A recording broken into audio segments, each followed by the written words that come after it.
Nous sommes le 12 janvier 2022. Aujourd'hui, j'ai consulté le docteur à l'hôpital de Colmar. Il a vraiment pris en compte mon parcours, mes demandes et a été clair. Et c'est vraiment ce que j'attendais après ces 10 jours d'incertitude qui sont devenus de l'angoisse et de la peur. Donc les faits sont les suivants. Je suis bien enceinte.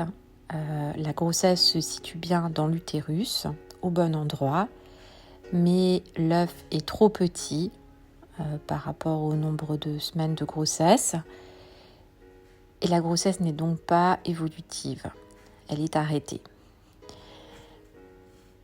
Nous avons convenu ensemble que vendredi, je referai des examens donc pour confirmer que cette grossesse est bien celle qui a été vue aujourd'hui et qu'elle est bien arrêtée. Donc si c'est le cas, la semaine prochaine, je serai opérée pour aspirer la grossesse et donc l'enlever. Comment je me sens ? Je me sens soulagée. Je ne peux pas dire ce soir que je me sens triste parce que j'attendais ce diagnostic depuis 10 jours. Donc, je me sens soulagée. Voilà, tout simplement. Je pense qu'il y aura encore des moments difficiles. Mais ce soir, ça va. Voilà.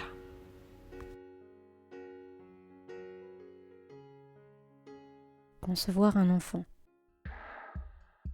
Un combat physique, mental et social. Extrait du préambule de l'Organisation mondiale de la santé, l'OMS. La santé est un état de complet bien-être, physique, mental et social, et ne consiste pas seulement en une absence de maladie ou d'infirmité.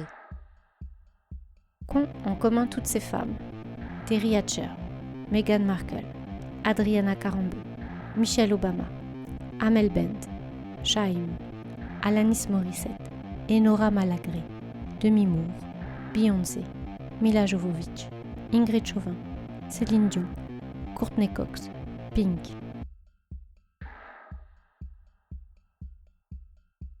Ces célébrités se sont confiées sur leurs difficultés à concevoir un enfant. Et toutes ces femmes ont confié publiquement avoir fait au moins une fausse couche, les langues se délient contribuant à briser un tabou.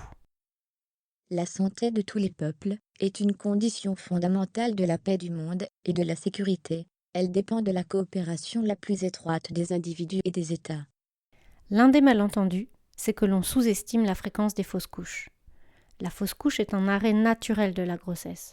On parle de fausse couche lorsqu'un bébé meurt avant la 28e semaine de grossesse. Et c'est une étape potentielle de la maternité. Et pourtant, cela demeure un sujet tabou dans le monde entier, bien souvent source de stigmatisation et de honte. Il arrive fréquemment que les femmes dont le bébé meurt pendant la grossesse ou lors de l'accouchement ne reçoivent pas de soins appropriés et ne soient pas traitées avec respect, informe l'OMS.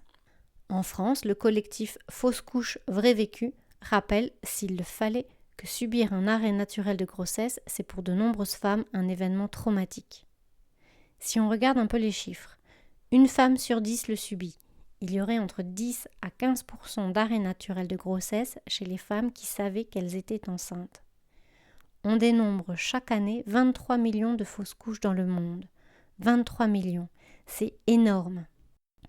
Et quand on sait qu'elles ne sont pas systématiquement enregistrées, même dans les pays développés, cela laisse à penser que les chiffres pourraient être encore plus élevés. Et pourtant, on n'en parle pas. Cela reste une thématique taboue, stigmatisée et banalisée. Les résultats atteints par chaque État, dans l'amélioration et la protection de la santé, sont précieux pour tous. La revue scientifique The Lancet a publié en 2021 un rapport compilant plusieurs études internationales. Les chercheurs rappellent que les conséquences d'une fausse couche sont à la fois physiques, des saignements ou des infections, et psychologiques. Les conséquences psychologiques incluent une augmentation de risque d'anxiété, de dépression, de syndrome de stress post-traumatique et de suicide. Une opinion publique éclairée et une coopération active de la part du public sont d'une importance capitale pour l'amélioration de la santé des populations. De nombreuses femmes se plaignent du manque d'empathie avec lequel elles sont prises en charge après une fausse couche. Certaines ne reçoivent aucune explication et le seul conseil qu'on leur donne, c'est de réessayer. Ajoute la professeure Siobhan Quamby, directrice adjointe du Tommy's National Center for Miscarriage Research, un organisme caritatif britannique spécialisé dans la question et initiateur du rapport de The Lancet. Les gouvernements ont la responsabilité de la santé de leur peuple, ils ne peuvent y faire face qu'en prenant les mesures sanitaires et sociales appropriées. La professeure recommande alors que les femmes qui ont fait une fausse couche bénéficient d'un suivi, notamment des tests pour vérifier l'anémie, les anomalies thyroïdiennes et le syndrome des antiphospholipides, avec un traitement approprié, ainsi qu'un soutien psychologique pour le couple et des conseils avant une autre grossesse. Les auteurs du rapport jugent enfin qu'il est nécessaire d'harmoniser ce suivi au niveau mondial. Le silence persiste non seulement chez les femmes qui vivent une fausse couche, mais aussi parmi les soignants, les politiques et les organisations de financement de la recherche, conclut la professeure Siobhan Quamby. Les coûts associés aux arrêts naturels de la grossesse ont une incidence sur les personnes, les systèmes de santé et la société. C'est pas si grave. C'est pas si grave. Si. Ça peut l'être, si, Si. et vous n'êtes pas seul. Si, ça peut l'être, et vous n'êtes pas seul. Parole libérée. Augmentons la conscience de la société. Que chacune et chacun se réapproprie le récit de son histoire. En se racontant, je prends conscience de mon chemin, des efforts et des ressources déployées, de mes fragilités, de mes forces et éventuellement, peut-être, je peux faire écho à d'autres récits, à d'autres histoires de vie. C'est un sujet qui ne doit plus être tabou. Stéphanie, c'est ma cousine. Elle a 37 ans. Elle vit en France, en Alsace. Son parcours pour devenir mère s'est très rapidement transformé en combat. Il y a 3 ans, Maxime est né, comme par miracle. Comme par miracle sur le long chemin pour concevoir son enfant, long et douloureux. Une route sur laquelle aujourd'hui, elle et Mathieu, son compagnon, sont encore en train de cheminer. Stéphanie va nous partager sans tabou ses années de combat, ses grossesses extra-utérines, ses arrêts naturels de grossesse, son parcours médical et d'infertilité, son rapport aux médecins, urgentistes, spécialistes et autres gynécologues tels qu'elle les a découverts au jour le jour. Avant que ça commence, je vais poser ici une alerte au déclencheur, un traumavertissement comme une mise en garde sur le contenu. Certains propos peuvent déclencher un traumatisme psychologique pour les personnes qui souffrent d'un stress post-traumatique. Les trigger warnings concernent des vécus médicaux, des arrêts naturels de grossesse, des violences médicales. Quelques notions à connaître avant qu'on commence. La fertilité, c'est la capacité biologique d'une femme, d'un homme ou d'un couple à concevoir un enfant. La fécondité est le nombre d'enfants mis au monde. On parle d'infertilité au sein d'un couple lorsque celui-ci n'a pas réussi à avoir un enfant de manière naturelle après 12 mois de tentative. Selon l'INSERM, l'Institut national de la santé et de la recherche médicale, cela concerne 1/4 des couples en France, 25%. Toujours selon l'INSERM, les origines sont diverses. L'infertilité est soit d'origine masculine, soit féminine, soit elle associe les deux. Et dans 10 à 25%, elle est non attribuable à un ou l'autre des deux sexes. Enfin, on parle de morti-naissance lorsqu'un bébé meurt à 28 semaines ou après. Chaque année, dans le monde, on dénombre 2,6 millions d'enfants morts-nés. Chaque être humain a le droit de jouir du meilleur état de santé, physique et mental possible. Ainsi, les individus et les couples ont le droit de décider du nombre d'enfants qu'ils souhaitent, du moment auquel les avoir, et de l'écart entre eux. Or, l'infertilité peut empêcher la concrétisation de ces droits humains essentiels. La lutte contre l'infertilité apparaît dès lors comme un élément majeur de la réalisation du droit des personnes et des couples à fonder une famille. Ouais, mais si tu veux utiliser celle-là, tu peux en fait. Celle que j'ai mis l'appareil là, mais je peux le mettre plus loin. Non, mais là, c'est bon. C'est bon ça? Ouais. Donc je peux garder ça là. Le fil, il est bon. Bon, super. Alors, moi je n'entends pas. Allô, allô, allô. Ah, voilà. Parle un coup. Qu'est-ce que t'as pris au petit déjeuner ce matin? Un bol cake. Super. Merci Steph. Allez, c'est parti. Ok. Donc, je m'appelle Stéphanie, j'ai 37 ans et je suis en couple avec Mathieu, avec qui j'ai eu un petit garçon qui s'appelle Maxime et qui est né en 2018. Nous habitons tous les trois un petit village à côté d'Aubernay dans le Bas-Rhin. Mon parcours pour devenir mère s'est rapidement transformé en véritable combat que je mène encore aujourd'hui pour avoir notre deuxième enfant. Je scinde donc l'histoire en deux, car j'ai la chance et le bonheur d'être la maman de Maxime. Donc pour moi, il y a l'avant et l'après Maxime.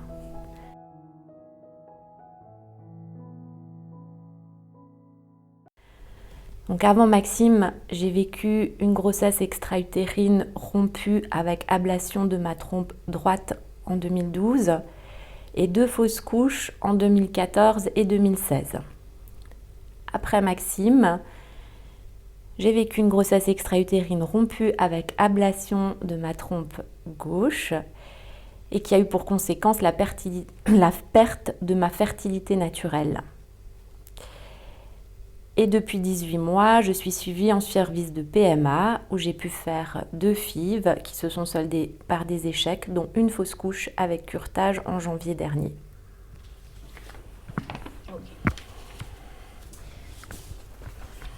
Donc je vais commencer par quelques questions toutes simples. Oui. Et là, c'est ici et maintenant. Comment tu te sens là, aujourd'hui et maintenant dans ton corps? Qu'est-ce que tu ressens? Alors déjà, je suis heureuse d'être là, de faire cet exercice du témoignage qui ne me semblait pas facile du tout au début, mais la préparation de cet enregistrement m'a fait beaucoup de bien et a été extrêmement libérateur. Donc là, sur le plan émotionnel et psychologique, je me sens plutôt bien et libérée. Concernant mon corps, c'est un peu différent car il est fatigué, il a beaucoup donné les 10 dernières années et aujourd'hui, il est également plein de douleurs. Ok. Et comment tu te sens là tout de suite? Je me sens bien. Ça va? Oui, je me sens bien et je me sens en confiance. Pourquoi souhaites-tu témoigner aujourd'hui? Alors, raconter mon histoire s'est apparu comme nécessaire et presque vital il y a quelques mois après ma dernière grossesse, qui était une grossesse arrêtée, qui ne s'évacuait pas et qui a nécessité une aspiration. Je me suis dit que j'avais vécu beaucoup de choses et beaucoup d'épisodes gynécologiques douloureux et que partager mon histoire pourrait m'aider à faire le bilan après 10 ans de parcours contre l'infertilité, mais aussi faire écho à d'autres femmes. Je témoigne donc aujourd'hui sur le sujet de l'infertilité et de la prise en charge des femmes infertiles. Donc déjà pour me libérer, puis pour briser des tabous, car je me suis rendu compte en mettant par écrit mon histoire qu'il y a 10 ans, quand j'ai fait ma première grossesse extra-utérine, on parlait très peu d'infertilité, qu'il existait très peu de pages internet et de forums et de groupes sur ce sujet-là. Et maintenant, ça commence à bouger. Les femmes s'expriment plus librement grâce aux réseaux sociaux, mais aussi grâce à des associations qui ont été créées. Et j'ai envie de participer à cette évolution en témoignant. Et puis, c'est un témoignage adressé à mon entourage qui aura envie de l'écouter. À ma famille qui m'a soutenue ces 10 dernières années et qui n'ont pas toujours trouvé les mots. Ils n'ont pas non plus toujours compris ce qui se passait. Et enfin, je souhaite témoigner pour dénoncer parfois la non prise en charge des femmes en parcours contre l'infertilité et parfois même la maltraitance médicale. Je veux raconter comment se sont réellement passés certains épisodes de mon parcours, certaines entrevues avec les médecins, ce que j'ai pu entendre et voir en 10 ans de parcours contre l'infertilité, notamment à l'hôpital. Voilà. Tu parles de 10 années. Est-ce que juste pour situer, tu peux me dire en quelle année ça a commencé ? En 2012. D'accord, 2012, 2022. Tu l'as dit un petit peu, mais quel est le message que tu aimerais porter et faire entendre ? Alors mon message aujourd'hui, c'est que l'infertilité laisse des traces, transforme, traumatise, catégorise et nécessite vraiment un accompagnement de qualité, tenant compte du parcours de chaque femme et de chaque couple. Je veux dire par là un accompagnement personnalisé. Voilà, c'est mon message. C'est le besoin d'être accompagné. Oui. Ok. Chacun vit ses émotions à sa façon. J'imagine que tu as vécu un large panel d'émotions pendant ces 10 années que tu as dû ressentir dans tout ce parcours que tu vas nous raconter. Est-ce que tu peux dire quelles sont les émotions que tu as ressenties particulièrement et comment elles t'ont permis d'agir jusqu'ici ? Oui, effectivement, je suis passée à peu près par toutes les émotions en 10 ans de combat, de parcours contre l'infertilité. Donc j'ai d'abord connu la peur et l'angoisse. Et cela dès ma première grossesse extra-utérine, car j'ai perdu toute insouciance de l'état de grossesse. Donc c'est-à-dire que dès qu'une grossesse démarrait, j'avais peur, car j'associais la grossesse à des complications. Et j'ai aussi pu ressentir de la tristesse et de la solitude pendant et après chaque épisode. Cela malgré le soutien de mes proches dans ces moments-là. Ensuite, j'ai à chaque fois connu une phase de colère et presque de rage qui a souvent été bénéfique car ça m'a poussée à me dépasser et à trouver des solutions pour rebondir et pour m'en sortir.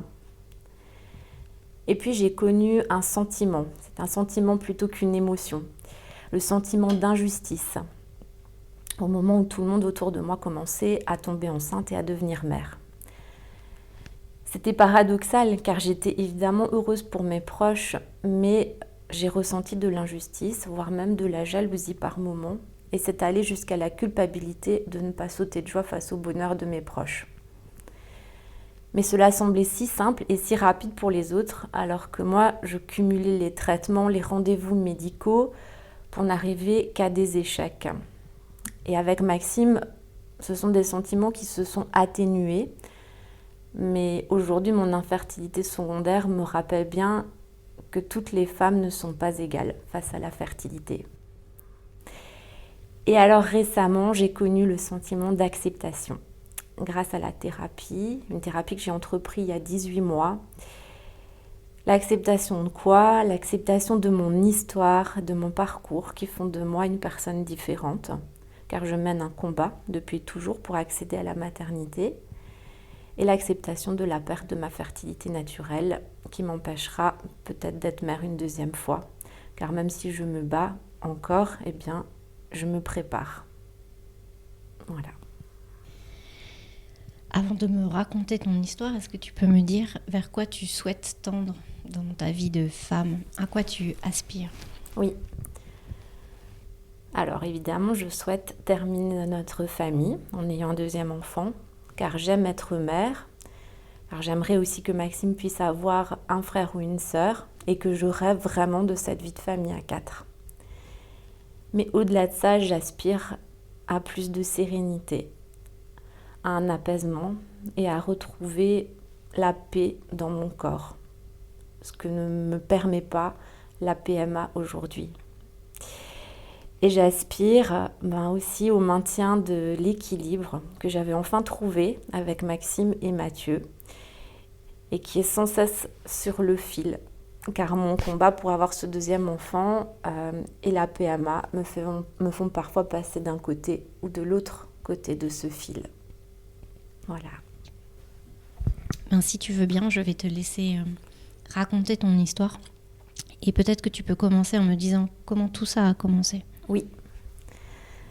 Donc en 2012, avec mon compagnon de l'époque, nous voulons devenir parents. Donc, après quelques mois d'essai, sans trop de difficultés, si ce n'est des cycles irréguliers à l'arrêt de la pilule, eh bien je tombe enceinte. Mais j'ai rapidement des douleurs et les examens médicaux ne laissent rien présager de bon. C'est-à-dire qu'on ne voit aucun sac gestationnel à l'échographie dans mon utérus. et mes prises de sang ne montrent pas non plus d'évolution du taux de l'hormone de grossesse. Je vais en parler souvent, c'est le taux de bêta-HCG. Voilà. Donc après plusieurs échos et prises de sang à quelques jours d'intervalle, le verdict tombe, c'est une grossesse extra-utérine. Les médecins n'ont pas vraiment d'explication dans mon cas. Ils me disent juste que la grossesse est localisée dans ma trompe droite et qu'elle ne peut pas se développer en dehors de l'utérus et qu'on va donc me faire une injection d'un médicament qui s'appelle le méthotrexate et qui doit aider à dissoudre et évacuer la grossesse. Alors j'avais 27 ans. Donc à ce moment-là, nous sommes aux urgences à Strasbourg. Je m'en souviens très bien, c'était en fin d'après-midi. Et je rentre donc chez moi passer la soirée après cette fameuse injection.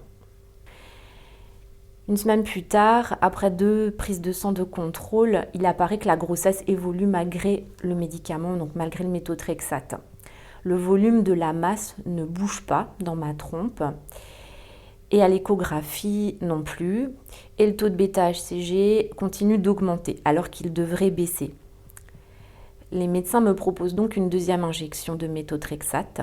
Et donc nous sommes à nouveau aux urgences à Strasbourg, à l'hôpital d'Aude-Pierre, en fin d'après-midi. Et là, j'explique aux médecins que je ressens une pression dans ma trompe, que je sens que quelque chose va se passer, que je ne me sens pas de rentrer à la maison, que je me sentirai plus rassurée à l'hôpital. Mais je ne peux pas plus l'expliquer que ça, c'est de l'ordre du ressenti. Et c'est en plus la première fois que mon corps m'alerte comme ça. Donc je ne comprends pas encore bien ce qui est en train de se passer. Les médecins tentent de me rassurer et me demandent quand même de rentrer chez moi en me disant bien que si quelque chose se passe, je suis à moins de 30 km de l'hôpital et que je dois revenir en cas de douleur. Et donc je suis à la maison depuis 1 heure à peine et les douleurs commencent et s'intensifient rapidement. Mon compagnon doit me porter jusque dans la voiture. Les douleurs sont insupportables à ce moment-là. Elles sont telles que je sens que je vais perdre connaissance. Donc il m'emmène aux urgences et à mon arrivée, l'échographie montre que la trompe s'est rompue, mais aussi qu'il y a du sang dans le ventre. Donc je suis immédiatement opérée et on va m'enlever ma trompe droite. Et là, je perds plus de 2 litres de sang. Mais je ne serai pas transfusée à mon réveil. Donc mon corps va être très fatigué et mettre du temps à se remettre de ce traumatisme. Mais d'un autre côté, sur le plan psychologique, donc, même si au réveil, les médecins me rassurent tout de suite en me disant que ma deuxième trompe est dans un parfait état et que cela n'empêchera pas une grossesse ultérieure, bien après l'opération, ça va être difficile.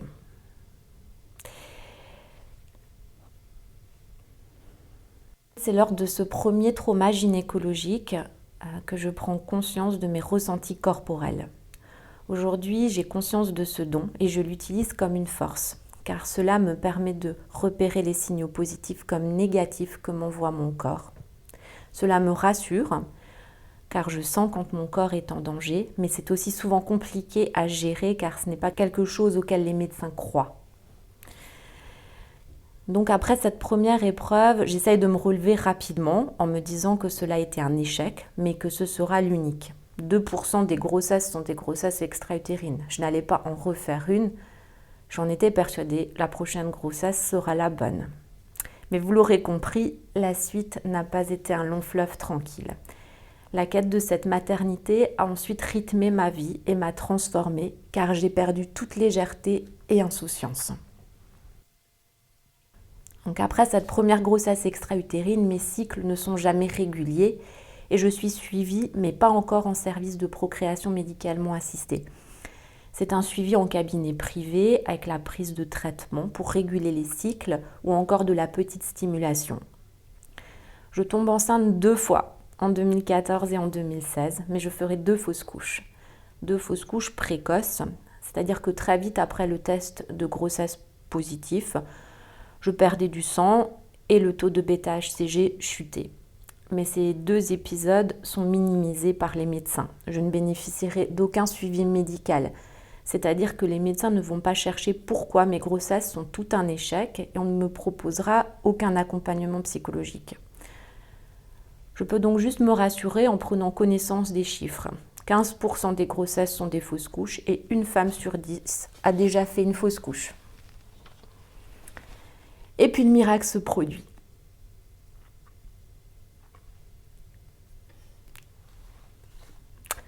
Voilà, je connais Mathieu depuis peu.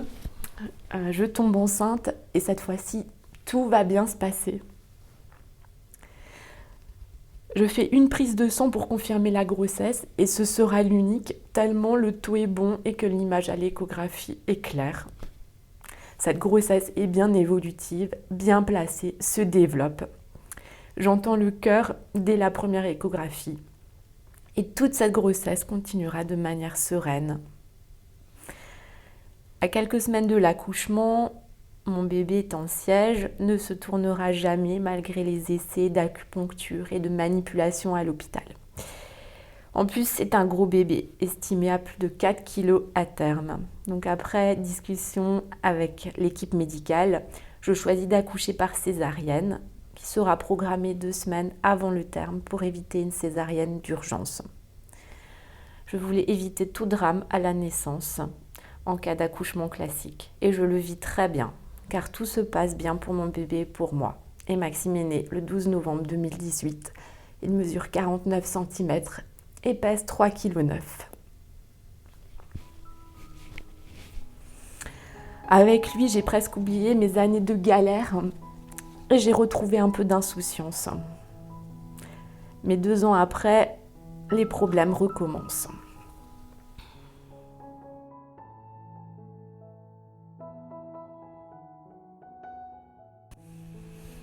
Donc nous sommes en novembre 2020, Maxime a 2 ans et je tombe enceinte à nouveau. Mais cette nouvelle grossesse va me faire vivre une vraie descente aux enfers. Et je sais dès le départ que ça ne va pas bien se passer. Mes ressentis sont extrêmement forts et j'ai conscience que je vais devoir me battre pour que les médecins m'écoutent. Donc une première échographie montre une image dans l'utérus. Mais j'ai déjà de légères pertes de sang. La deuxième échographie ne montre plus rien dans l'utérus et pourtant à la prise de sang, la grossesse montre une évolution. Au bout de 2 semaines de prise de sang, mesurant le taux de β-HCG toutes les 48 heures, l'image est enfin claire à l'échographie. La grossesse est localisée dans ma trompe gauche et c'est une nouvelle grossesse extra-utérine. Donc nous sommes à l'hôpital à Schiltigheim au CMCO un samedi à midi et là la négociation avec les médecins commence. J'accepte l'option de donner une chance à ma trompe d'être sauvée avec une nouvelle injection de méthotrexate. Par contre, je refuse de rentrer chez moi. Je ne serai pas à nouveau une bombe à retardement prête à exploser toute seule à la maison. La gynécologue comprend et accepte de me garder à l'hôpital ce jour-là. Mais un nouveau problème se présente. Le méthotrexate n'est pas disponible. La pharmacie des hôpitaux universitaires de Strasbourg ferme à midi le samedi et il est 12h15 quand les médecins commandent le médicament. Il faudra donc attendre le lendemain. J'aurai donc mon injection 24 heures plus tard le dimanche à midi. 24 heures de perdu pendant lesquelles la grossesse a continué de grossir dans ma trompe. Et cette fois-ci, j'en connais les enjeux. Cette première injection semble néanmoins être une réussite, puisque la grossesse a l'air de se dissoudre. À l'échographie, on voit bien que la taille de la masse réduit et à la prise de sang, le taux diminue. Et puis c'est Noël, et la grossesse est toujours là. Je dois donc passer les fêtes fatiguée et dans l'incertitude de l'issue de cette grossesse extra-utérine. Le 27 décembre, je pars faire quelques courses pendant que ma mère garde Maxime. Et à mon retour, je commence à avoir des crampes au ventre. Elles sont de plus en plus intenses. Et en l'espace d'une bonne demi-heure, ma mère doit appeler le SAMU car je suis pliée en 2 de douleur. Elle prend une feuille avec des notes que ma sœur Florence, qui est infirmière, avait préparées au cas où il fallait appeler les médecins en urgence. 20 minutes après, je suis couchée dans l'ambulance. On me passe de la morphine, mais la douleur reste à 10 sur 10. En arrivant à l'hôpital d'Haute-Pierre à Strasbourg, je fais un retour 8 ans en arrière. La trompe s'est bien rompue, il faut opérer. Et je perds connaissance avant d'arriver au bloc, mais je reprends mes esprits en hurlant de douleur.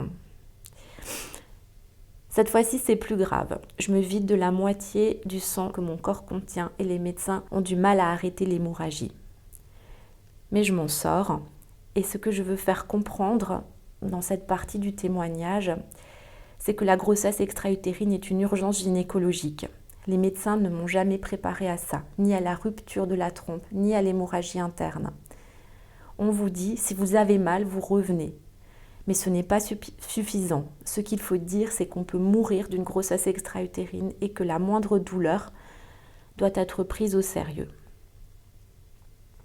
Évidemment, à mon réveil, on m'annonce que ma trompe n'a pas pu être sauvée. Les médecins relativisent en m'expliquant que c'est mieux car j'aurais fait et refait des grossesses extra-utérines dans cette trompe restante qui était abîmée. Et je le comprends. Je ne pouvais plus vivre comme ça ou risquer une nouvelle fois de perdre ma vie. Je pourrais donc envisager une FIV, une fécondation in vitro, qui sera ma solution pour être mère à nouveau. Cette fois-ci, j'ai été transfusée, donc physiquement, malgré les douleurs post-opératoires, je me remets plutôt bien.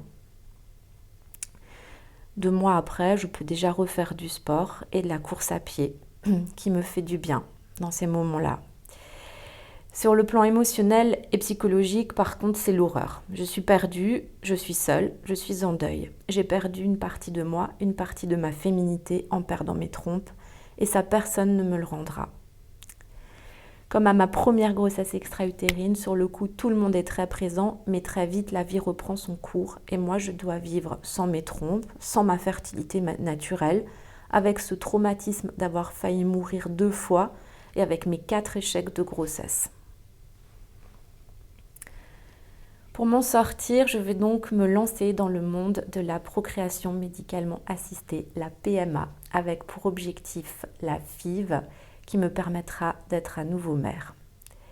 Mais avant cela, je vais débuter un travail thérapeutique avec Rachel Mathieu-Weisskopf, qui est psychosomatothérapeute. Les séances se passent au centre d'accompagnement et de ressources en art thérapeutique, à la Villa Mathieu à Bar. C'est une collègue infirmière de ma sœur qui me l'a recommandée alors que je ne savais vraiment pas vers qui me tourner à ce moment-là. Je veux la remercier car elle m'a parfaitement orientée, c'est-à-dire que j'ai trouvé avec Rachel l'accompagnement bienveillant dont j'avais besoin. Avec elle, j'ai pu prendre conscience de tous ces traumas par lesquels je suis passée et j'ai pu réaliser mon deuil de toutes ces grossesses arrêtées et de ma fertilité naturelle. Je suis maintenant sur ce chemin de l'acceptation et dans la réalisation de mon objectif de départ qui était de donner et trouver du sens. Chaque rendez-vous est un temps juste pour moi où tout peut être dit en décaissant. Pour compléter le travail que nous réalisons en séance, Rachel sait aussi toujours m'orienter très justement vers des collègues, des médecins, des ostéopathes, des sages-femmes. Et c'est notamment avec l'aide de sa collègue sage-femme que j'ai pu faire ma boîte de deuil, qui est une technique précieuse pour tout deuil et qui l'a été à la perte de ma fertilité naturelle. Au-delà des échanges, Rachel me partage régulièrement des exercices appliqués qui sont une véritable aide au quotidien. Et en plus, elle maintient toujours le lien après les séances en cas de besoin. Je recommande à toutes les femmes en parcours PMA un accompagnement adapté, car il s'agit d'un vrai parcours du combattant. Je voyais la PMA et la FIV comme une finalité, mais cela a plutôt été le début d'un nouveau chapitre qui m'a plongée dans un monde plein de surprises, d'espoir, de rebondissements, mais aussi de désillusions. Je m'oriente donc vers le centre FIV de Mulhouse avec un suivi dans le cabinet privé d'un gynécologue à Colmar, car c'est le plus pratique pour moi. Mathieu et moi avons donc un premier rendez-vous fin janvier 2021 chez ce gynécologue, donc 1 mois après l'épisode de la grossesse extra-utérine. Je ressors pleine d'espoir de ce premier rendez-vous. Tout s'enchaîne très vite. Nous devons faire l'un et l'autre une série d'examens, essentiellement des prises de sang, et globalement nos résultats sont bons et confirment ce que tous les médecins m'ont dit jusqu'à présent. Le problème venait de vos trompes. Elles ne sont plus là, ce qui simplifiera les choses. On va vous faire la petite sœur, aucun problème, dans 1 an maximum, vous êtes enceinte. Les médecins sont tellement confiants qu'on y croit. Je commence donc mon premier protocole FIV en mars, qui se déroulera de la manière suivante. Donc il y a une période de stimulation où je découvre les joies des injections à me faire moi-même tous les soirs, ainsi que les effets des hormones et aussi les surprises qui peuvent s'y greffer. Donc des réactions aux médicaments, une ovulation précoce qui remet tout en question d'un jour à l'autre. Et puis vient la ponction ovocytaire. On récolte 10 ovocytes, ce qui est formidable. 3 jours après, on m'annonce qu'il y a 4 embryons. Et puis tout retombe. 5 jours après, on m'explique qu'un seul embryon s'est développé. L'annonce va durer 2 minutes. Elle se fera par le biologiste du centre FIV au téléphone, un matin vers 11h. Je suis sur mon lieu de travail et là, il faut accuser le coup et montrer le moins possible ses émotions. Et ces mots tournent en boucle dans ma tête. J'ai fait tout ça pour un embryon. Tout ça pour un embryon. L'unique embryon me sera donc transféré en juin. Ce sera un transfert d'embryon congelé et ce transfert ne donnera rien. Je ne serai pas enceinte.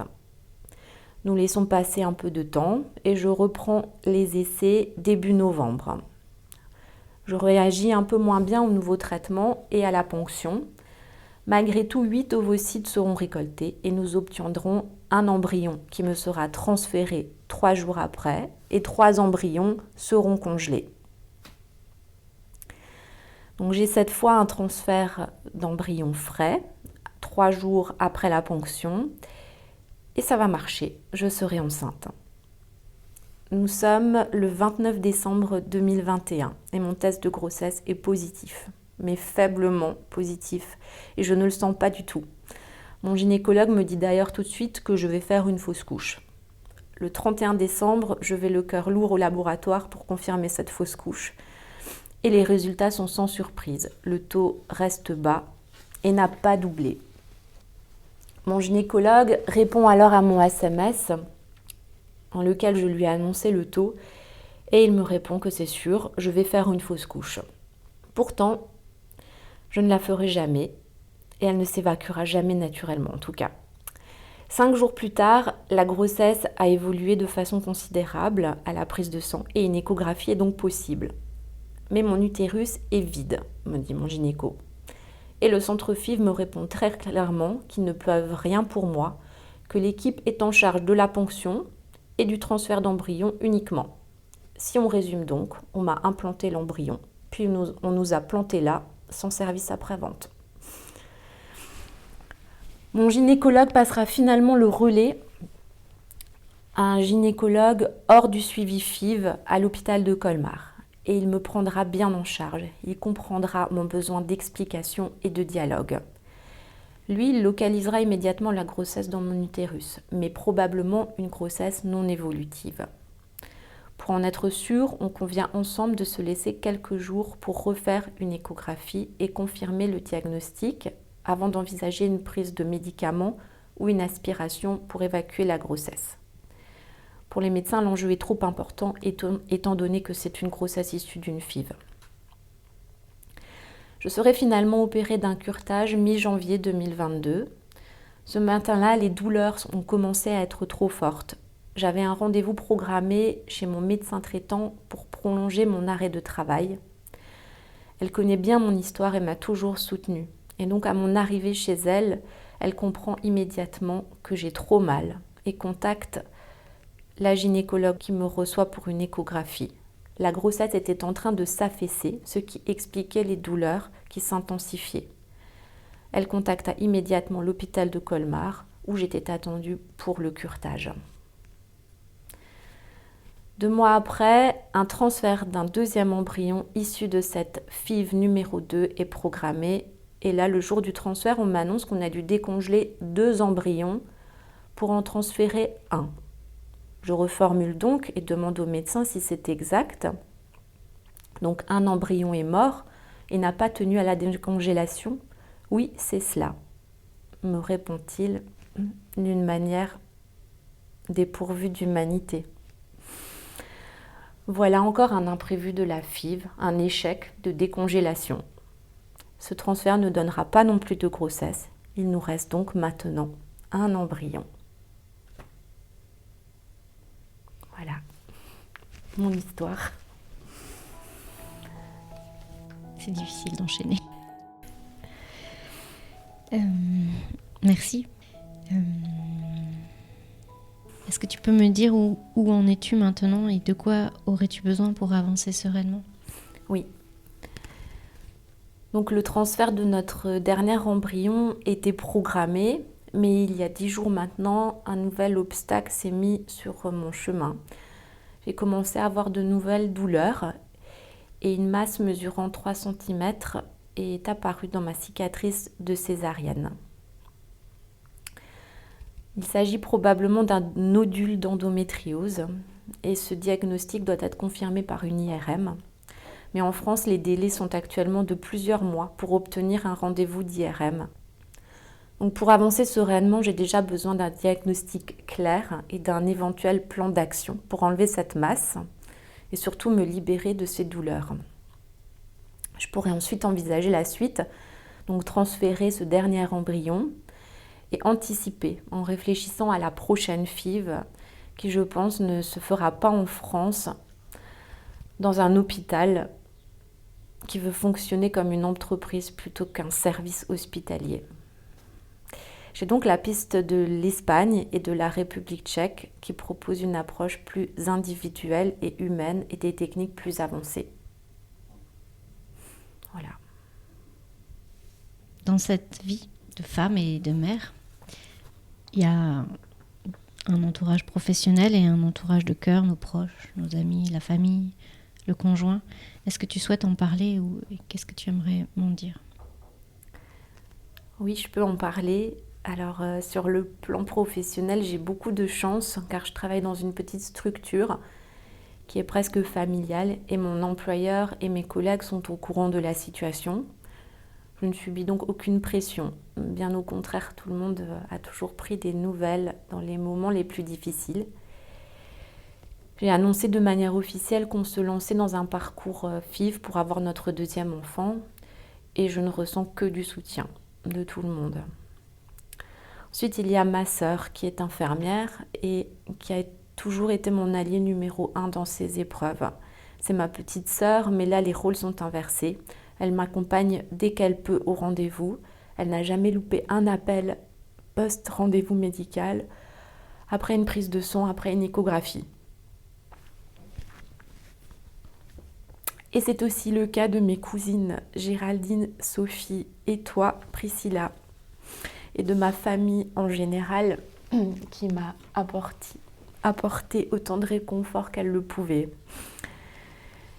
Concernant mes parents, ils sont évidemment là pour moi, mais je dirais que ce sont toujours des moments très éprouvants pour eux, car ils sont impuissants face à la souffrance de leur fille. Et je veux parler de ma copine de FIV, comme je l'appelle, que j'ai rencontrée lors de ma dernière ponction. Et depuis, on se soutient. On se remonte le moral quand il y a un coup de blues, un échec de transfert. La similarité de nos parcours et ce combat que nous menons nous rapproche indéniablement. Et je vais terminer par Mathieu, mon compagnon. Donc, notre couple est atypique puisqu'il s'est construit avec l'arrivée d'un enfant. On ne se connaissait pas depuis longtemps quand je suis tombée enceinte de Maxime. Mais malgré ça, on s'en sort bien et on avance, on construit ensemble. Mais il est clair que l'infertilité met notre couple à l'épreuve. Nous ne vivons pas les choses de la même manière, c'est une évidence. Moi, je les vis de l'intérieur. Et lui, même s'il est proche, il ne les ressent pas comme moi. Il a mis du temps à comprendre ce que je ressentais. Il a mis du temps à comprendre que je ressentais la perte de ma fertilité naturelle comme une perte de féminité. Et aussi que ce projet de FIV, dans lequel je nous ai lancés un peu trop vite après lui, était ma manière à moi de m'en sortir. Nous en avons beaucoup parlé et on avance à présent de manière plus unie. Et il me soutient davantage dans ce projet qui est moins le sien, mais qui le devient petit à petit, car il a compris qu'il est essentiel pour moi.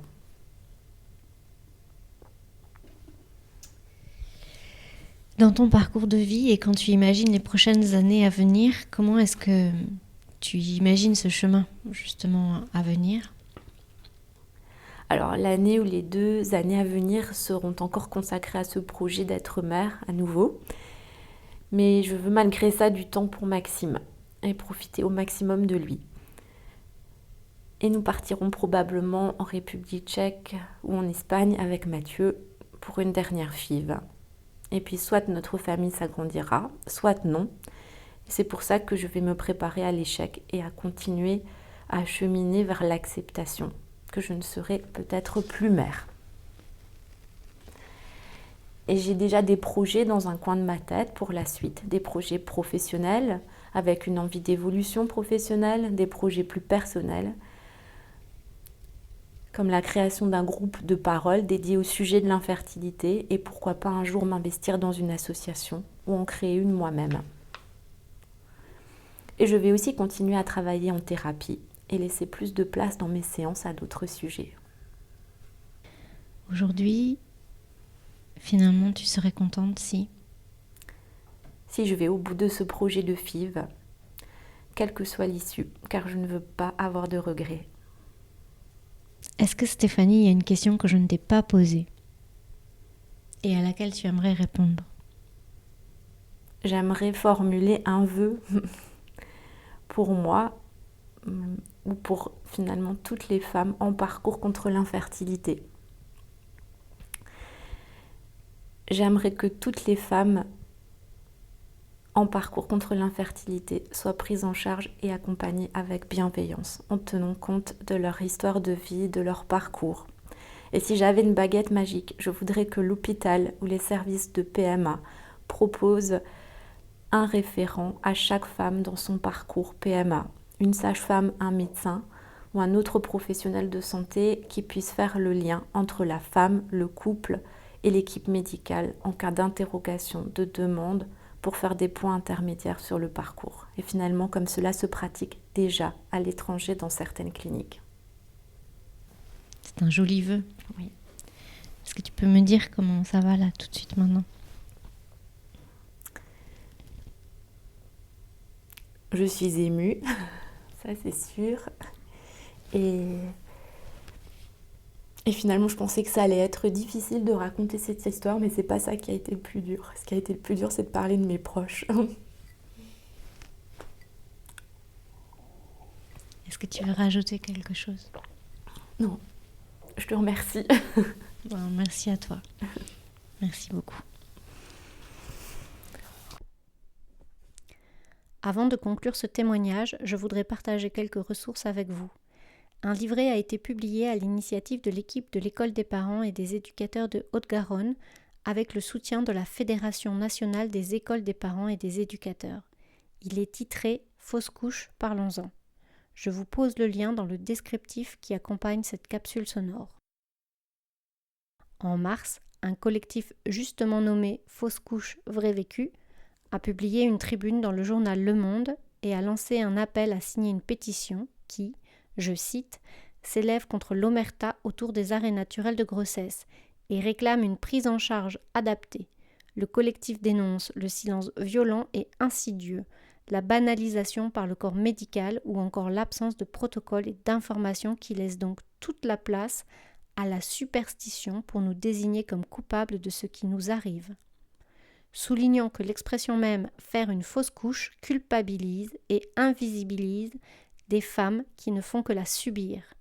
Le collectif propose une série de 8 mesures telles la mise en place d'une campagne nationale d'information multimédia ou la création d'un arrêt de travail 100% rémunéré de 3 jours, à l'instar de ce qu'a récemment mis en place la Nouvelle-Zélande.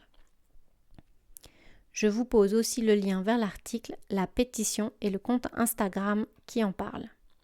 N'oubliez pas aussi les associations qui sont un lieu de soutien irremplaçable. Et puis je voudrais te remercier Stéphanie pour m'avoir fait confiance et surtout pour m'avoir dit comment je pouvais t'aider. Et puis je voudrais faire un coucou à Mathieu qui est présent aussi et à Maxime. D'ailleurs je ne vous ai pas dit encore. Mais Maxime, à 3 ans, il déteste le chou-fleur. Il n'aime pas du tout le coloriage et il est triste quand il pleut. Maxime adore faire du BMX, vraiment beaucoup. Il adore les apéros et boire un verre en terrasse ou manger une petite crêpe. Il adore l'histoire du soir et il est tellement heureux à chaque fois qu'il retrouve son cousin Jules. C'était le podcast C'est pas si grave. Si, ça l'est et vous n'êtes pas seul. N'hésitez pas à nous partager vos commentaires sur votre plateforme d'écoute ou à nous envoyer un email à cestpassiggrave@récitsenhéritage.fr. Merci à toutes et tous pour votre écoute. Portez-vous bien. Tchuss.